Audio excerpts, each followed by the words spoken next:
silent pursuit. Before we begin, don't forget to like, subscribe, and comment below. Now let's dive into the story. I've always been afraid of being attacked on the street at night. Despite years of working in a bar and coming home late around midnight, this fear had never left me. The pay was lousy, and the boss forbade employees to park their cars in the parking lot reserved for customers. So every night, I had to walk alone for several minutes to my car parked a little further away.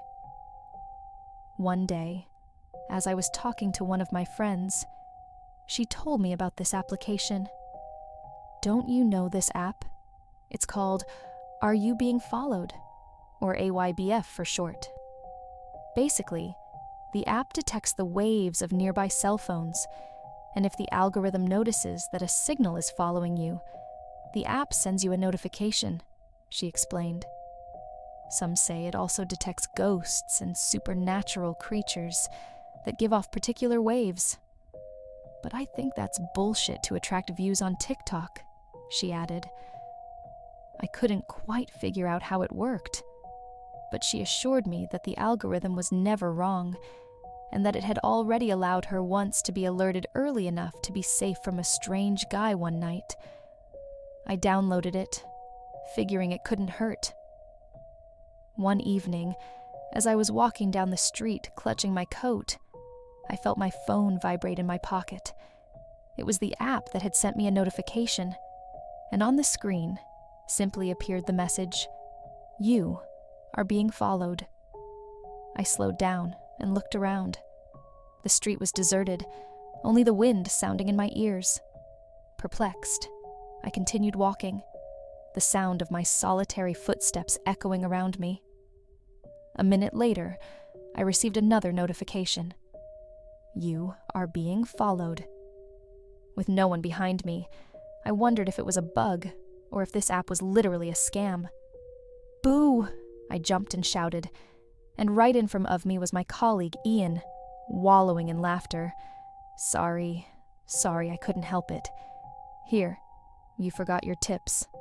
And he handed me a few bills. "Next time you do that, I'll empty my pepper spray in your face." Safe in my car, I finally managed to laugh it off and figured that at least I had proof that the app worked. The app never triggered again after that, until tonight. I just finished a long evening and was exhausted. All I wanted to do was go home and go to bed. As I was walking alone in the cold night, with just enough strength to look at the tips of my feet without falling asleep while walking, my cell phone vibrated, and I picked it up, thinking someone had sent me a text message. "You are being followed." The appearance of the message caught me off guard and woke me up all at once. I looked around. There was nothing and no one around at this late hour, and the temperature was negative. I thought back to the only time it had gone off, and Ian's joke. He knew perfectly well by now that I didn't find it funny, and I had made it clear that I hoped he wouldn't do it again, or he would get his ass kicked. I stood there, looking back, looking for someone who obviously didn't exist. Still suspicious, I resumed my walk, keeping my phone in my hand. After a minute, it vibrated again. "You are being followed." I looked around again, but there was nothing. I was starting to panic. I was alone, in the middle of the night, and I was beginning to think something was wrong. A paper cup was pushed by the wind, and the noise startled me. "Is anyone there?" I felt compelled to say aloud. Obviously, no one answered. "If there's anyone, I'm warning you. I'm armed," I lied, trying to be as convincing as possible. When nothing happened, I started to turn around to resume my walk. And at the last moment, out of the corner of my eye, even as I turned my head, I swore I saw something moving in the shadows at the corner of an alley. It took me a while to process what I'd seen. At first, I thought it had been a cat. No, cats don't have white eyes. I walked quickly. You are being followed. Behind me, there was absolute silence. You are being followed. Was it the sound of bare feet on the sidewalk I'd just heard? You are being followed. I clutched my pepper spray can as I took the last few steps to my car, while looking around like a madwoman attacked by imaginary birds. I closed the car door and locked the doors. Finally, I managed to exhale the air I'd been holding in my lungs.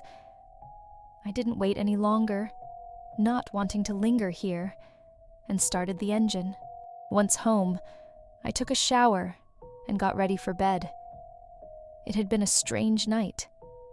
The more I thought about it, the more I wondered why the application had triggered so many times.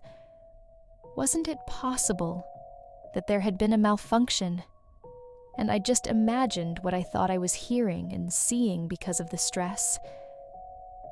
After a while, I came to the conclusion that the app was bugged, and that my overactive imagination combined with my natural fear of being attacked had done the rest. I put my mobile in my pocket and made several trips to the kitchen to throw away the remains of my dinner. My cell phone vibrated. You are being followed. My breathing stopped. I stood there for several seconds, staring at my screen. I raised my head slowly and looked around. I inspected every nook and cranny accessible to my view without making a move. The light in my bedroom was still off. Apart from that, I couldn't see any place where an intruder might be. I made my way discreetly towards my bedroom. Stop stressing. You said it yourself.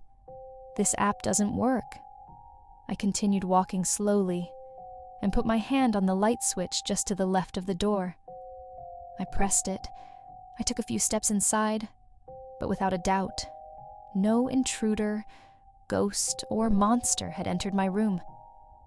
As I returned to the living room, reassured, my gaze was drawn to the window and the night outside. And there, I saw the pale face of a creature glued to the glass, staring back at me with the two whitest eyes I'd ever seen in my life. After a second spent trying to understand what I was seeing, I screamed in fear. The police immediately dispatched a patrol car after my panicked call. The two officers inspected the area around the house without finding anyone who resembled the vague description I'd given them, even though they seemed worried. I had obviously avoided mentioning the fact that what I had seen had white eyes and skin and a bald head. After a while, they had to leave and told me to call back if I ever saw someone at my window again. I closed all my shutters and spent the night awake, a knife resting on the living room table. When day broke, I finally got the courage to leave my house. I looked around it and saw something the police hadn't seen or hadn't wanted to tell me.